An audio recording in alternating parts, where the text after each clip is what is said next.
में सच्चे प्रेम का उदाहरण देने के लिए राधा कृष्ण को जरूर याद किया जाता है। राधा कृष्ण के प्रेम की अटूट कहानी युग युगांतर के लिए अमर है। यद्यपि राधा कृष्ण का प्रेम मिल नहीं पाया, अर्थात दोनों की शादी नहीं हो पाई, फिर भी प्रेम का यदि कहीं सच्चा उदाहरण मिलता है तो वह या तो शक्ति व शिव का अथवा राधा कृष्ण का। जी हाँ, राधा कृष्ण ही प्रेम के वे दो पुजारन थे जिन्होंने इस संसार में प्रेम के वास्तविक रूप को बताया। चलिए अब करते हैं ज्ञान की बात। वीडियो में आगे बढ़ने से पहले हमारे चैनल को सब्सक्राइब करें और बेल आइकन दबा दें ताकि आपको सबसे पहले नोटिफिकेशन पहुंचे। प्रेम के लिए त्याग क्या होता है, इस बात को दुनिया के सामने हमेशा के लिए अमर कर दिया।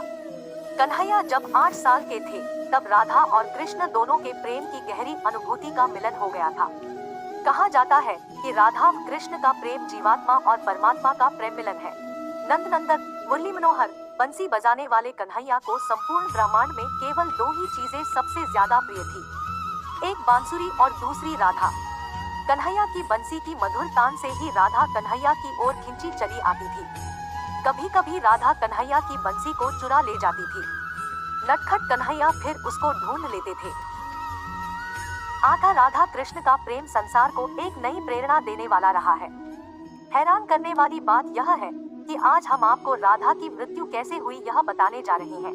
राधा कृष्ण के चाहने वाले हम सभी को भले ही यह बात थोड़ा दुखद सी लगती है, लेकिन यह सत्य है कि राधा कृष्ण से मिल नहीं पाई और राधा की शादी कहीं और हो गई थी।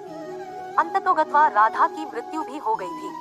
वैसे तो आपने सुना ही होगा कि राधा के बिना श्याम आधा राधा ढूंढ रही किसी ने मेरा श्याम देखा। राधा कृष्ण के अटूट प्रेम की अटूट गीत संगीत रस भरे गाने भजन आज भी प्रेम की राह पर चलने वालों के लिए अमृत रस के समान है। बात यह तब की है जब कृष्ण के मामा कंस ने कृष्ण और बलराम को मथुरा में बुलाया। आखिरी बार राधा कृष्ण से मथुरा जाने से पहले ही मिली थी। मथुरा जाने से पहले कृष्ण ने अपनी प्रिया राधा से यह वादा किया था कि वह राधा को मिलने जरूर वापस आएंगे, लेकिन कन्हैया अपना यह वादा पूरा न कर सके और ज्यादा कृष्ण की 2 बारी मुलाकात नहीं हो सकी। एक और समय के चलते कृष्ण ने भी रुक्मणी से शादी कर ली थी, तो वहीं दूसरी ओर वृंदावन से कृष्ण के चले जाने पर राधा की भी बाद में किसी यादव से शादी हो गई थी। वृंदावन भी कन्हैया के बिना सूना हो गया था। राधा और कृष्ण का प्रेम इतना अटूट था कि यद्यपि दोनों ने विवाह कहीं और किया, लेकिन वास्तविक प्रेम राधा और कृष्ण का एक दूसरे के लिए हमेशा के लिए अमर रहा एवं अमर है। इस प्रकार राधा और कृष्ण की यह प्रेम कहानी बिरहा की कहानी बन गई। पुराणों में राधा की मृत्यु का उल्लेख पाया गया है, वहीं नारद पुराण में तो राधा कृष्ण का मिलन होना भी बताया गया है। यूं तो राधा ने अपना जीवन कन्हैया के बिना वैसे ही बिता लिया था जैसे मानो जल के बिना मछली। तुमसे मिलने को ए मुरली वाले, दिल के अरमा मचलने लगे हैं, जैसे जल के बिना तड़पे मछली, हम भी ऐसे तड़पने लगे हैं। इस तरह कृष्ण की प्रेम दीवानी राधा ने अपना पूरा जीवन कृष्ण के प्रेम में ही अर्पित कर दिया। अंत समय में राधा कन्हैया को मिलने द्वारिका पहुंचती है। यहीं से राधा की मृत्यु की कहानी जुड़ जाती है। द्वारिका पहुंचने के बाद राधा अपने प्रियतम कृष्ण से मिलकर प्रेम आंसू बहाती है। वह अपने कन्हैया को बंसी बजाने के लिए कहती है। इस तरह द्वारिका में राधा काफी समय कृष्ण के साथ गुप्त रूप से रहने लगती है।